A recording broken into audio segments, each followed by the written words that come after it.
Sickle Cell Care Manchester, Sickle Cell Care started from my bedroom. Myself, my wife, I did some work for the Sickle Cell Society at one stage as a regional care advisor. Unfortunately, funds came to an end, so whilst I was going through other transitional points, I decided to construct a website from a bedroom. And that was sort of like something that was more sort of like integrated in terms of people's understanding about the condition, but it left enough scope for people to, if they wanted to go to the education aspect, higher education, to find out about sickle cell, they could take it at that point, but it had layman terms. So it started from there. Then a year after, it developed into a support group supported by various people within the community. Then it became Sickle Cell Care Manchester.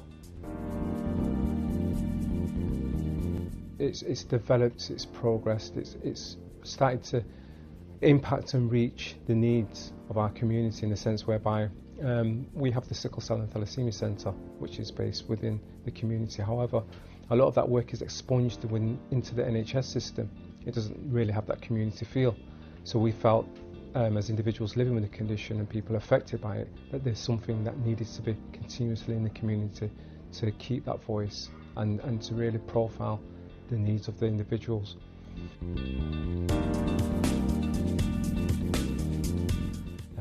Full-blown condition is basically both parents are carriers.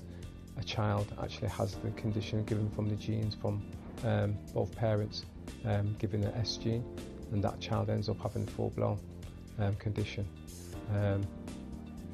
The implications and the ramifications of living with that, now that has various aspects depending on the individual.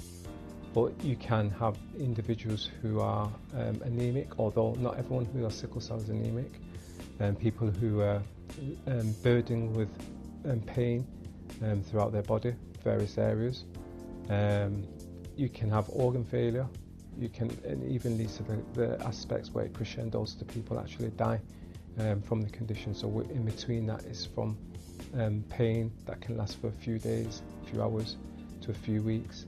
And it's very poorly understood in the sense, in terms of the full-blown condition. And there's various manifestations depending on the individual. In terms of the trait, now there's many people that have been tested for the trait and they've been told, well, basically you've got the trait, you're a carrier, you don't really have any implications, or there's no major ramifications. But as I said, information is fluid, and what we have found is that individuals who are travelling, they need to be cautious when they go to high altitudes, because the body can sickle. We found research has been found in America in terms of American football players who, in terms of exasperating themselves in terms of sport and such, have actually collapsed with crisis. People have gone into high altitudes who have been, say, I don't know, someone that's gone to the Caribbean or to Mexico or maybe running high altitudes, and because they're not conscious of the breaks that they need, and because they're high altitude, they can start to sickle. People have problems with the kidneys that have sickle cell trait, and also if you are found to actually have the condition, you are advised to have a test. Well, you'd have to have a test to find that you have the condition, which is a free test.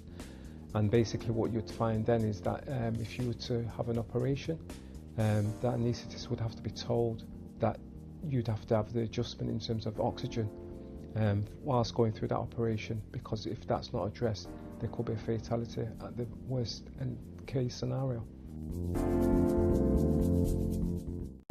One of the key things I found is continuous funding. A lot of things are addressed in the hospital setting.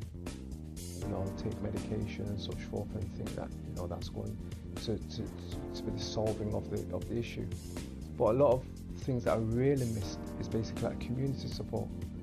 And one of the things that we found that we really need to do is meet with them individuals who are struggling with that community support, in a sense whereby in schools, the schools they may not necessarily understand what the condition is and the ramifications of a child actually being in the school setting.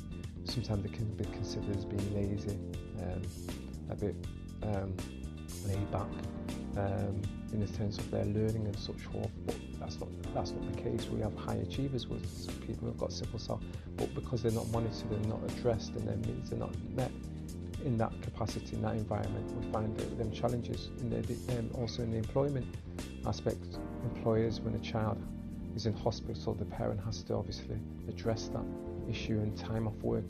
There's not so much leniency in that sense in terms of the understanding. And one of the key things that we've really challenged with is that the condition is not recognised according to the Department of Work and Pensions, which is for a condition which is the most commonly inherited blood disorder in the world, is really, I would say, a very major issue that needs to be addressed.